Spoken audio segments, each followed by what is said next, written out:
اور مومنوں، مشرک عورتوں سے جب تک ایمان نہ لائیں نکاح نہ کرنا، کیونکہ مشرک عورت خواہ تم کو کیسی ہی بھلی لگے، اس سے مومن لونڈی بہتر ہے۔ اور اسی طرح مشرک مرد جب تک ایمان نہ لائیں مومن عورتوں کو ان کی زوجیت میں نہ دینا، کیونکہ مشرک مرد سے خواہ وہ تم کو کیسا ہی بھلا لگے، مومن غلام بہتر ہے۔ یہ مشرک لوگوں کو دوزخ کی طرف بلاتے ہیں، اور اللہ اپنی مہربانی سے بہشت اور بخشش کی طرف بلاتا ہے، اور اپنے حکم لوگوں سے کھول کھول کر بیان کرتا ہے تاکہ نصیحت حاصل کریں۔ اور تم سے حیض کے بارے میں دریافت کرتے ہیں، کہہ دو کہ وہ تو نجاست ہے، سو ایام حیض میں عورتوں سے کنارہ کش رہو، اور جب تک پاک نہ ہو جائیں ان سے مقاربت نہ کرو۔ ہاں، جب پاک ہو جائیں تو جس طریق سے اللہ نے تمہیں ارشاد فرمایا ہے ان کے پاس جاؤ۔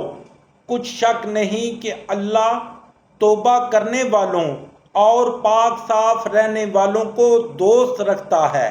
تمہاری عورتیں تمہاری کھیتی ہیں، تو اپنی کھیتی میں جس طرح چاہو جاؤ، اور اپنے لیے نیک عمل آگے بھیجو، اور اللہ سے ڈرتے رہو، اور جان رکھو کہ ایک دن تمہیں اس کے روبرو حاضر ہونا ہے۔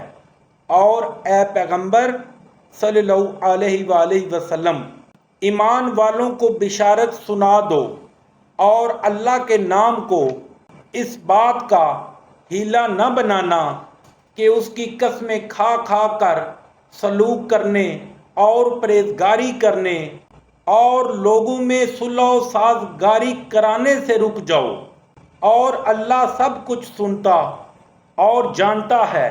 اللہ تمہاری لغو قسموں پر تم سے مواخذہ نہیں کرے گا، لیکن جو قسمیں تم قصد دلی سے کھاؤ گے ان پر مواخذہ کرے گا، اور اللہ بخشنے والا بردبار ہے۔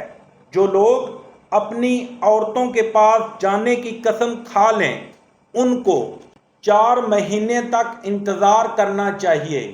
اگر اس عرصے میں قسم سے رجوع کر لیں تو اللہ بخشنے والا مہربان ہے، اور اگر طلاق کا ارادہ کر لیں تو بھی اللہ سنتا اور جانتا ہے۔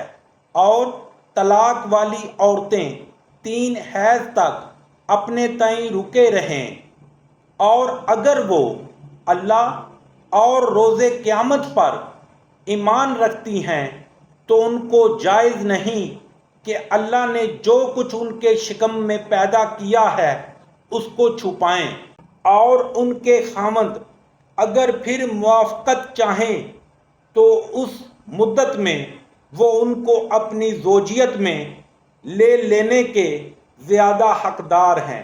اور عورتوں کا حق مردوں پر ویسا ہی ہے جیسے دستور کے مطابق مردوں کا حق عورتوں پر ہے، البتہ مردوں کو عورتوں پر فضیلت ہے، اور اللہ غالب اور صاحب حکمت ہے۔ طلاق صرف 2 بار ہے، یعنی جب 2 دفعہ طلاق دے دی جائے تو پھر عورتوں کو یا تو برطریق شائستہ نکاح میں رہنے دینا ہے یا بھلائی کے ساتھ چھوڑ دینا ہے، اور یہ جائز نہیں کہ جو مہر تم ان کو دے چکے ہو اس میں سے کچھ واپس لے لو۔ ہاں، اگر زن و شوہر کو خوف ہو کہ وہ اللہ کی حدوں کو قائم نہیں رکھ سکیں گے، تو اگر عورت خاوند کے ہاتھ سے رہائی پانے کے بدلے میں کچھ دے ڈالے تو دونوں پر کچھ گناہ نہیں۔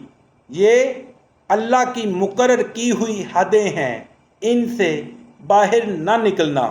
اور جو لوگ اللہ کی حدوں سے باہر نکل جائیں گے وہ گناہگار ہوں گے۔